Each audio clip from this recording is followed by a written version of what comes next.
அனைவருக்கும் வணக்கம். இன்றைக்கி கறி தோசை நம்ம பார்க்க போகிறோம்.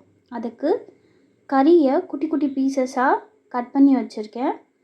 கொஞ்சமாக வெங்காயம், கொத்தமல்லி, கருவேப்பிலை, அது கூட ஒரு முட்டையை உடச்சி வச்சுருக்கேன்.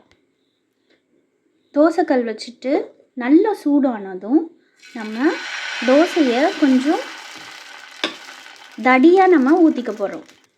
தோசை ஊற்றினதும் ஒரு சின்ன குழி கரண்டி அளவுக்கு கறி குழம்ப மேலாக்க நம்ம ஊற்றிடலாம். ஊற்றிட்டு நல்லா மிக்ஸ் பண்ணிவிட்டு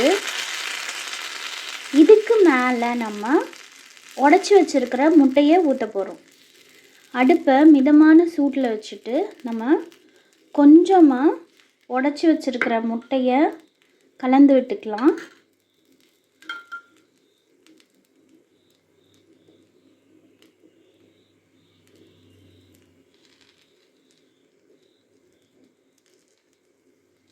இதுக்கு மேலே நம்ம குட்டி குட்டியாக கட் பண்ணி வச்சுருக்கிற கறி கிரேவியை இது மேலே போட போகிறோம்.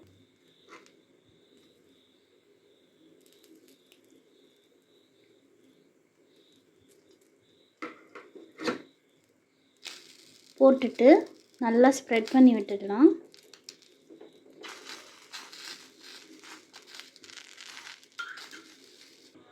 இதுக்கு மேலே நறுக்கி வச்சுருக்கிற ஆனியன், கொத்தமல்லி தூவிட்டு அதுக்கு மேலே கொஞ்சமாக நம்ம உடச்சி வச்சுருக்கிற முட்டையை போட்டுக்கலாம்.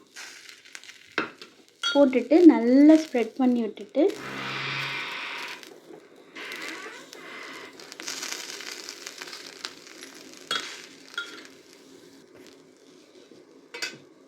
இப்போது நல்லா எண்ணெய் ஊற்றிட்டு தோசையை திருப்பி விட்டுக்கலாம். திருப்பி விட்டுட்டு இன்னும் கூட கொஞ்சம் எண்ணெயை ஊற்றிடலாம். கொஞ்சம் நேரம் வெந்து வரட்டும். நீங்கள் ஒரு கத்தி வச்சு குட்டியாக அங்கங்கே ஓட்டை போட்டுக்கோங்க, அப்போது சீக்கிரமாக வேகும். அருமையான கறி தோசை வீட்டிலையே தயார் பண்ணிட்டோம். சந்தோஷமாக சாப்பிடுங்க, சந்தோஷமாக இருங்க.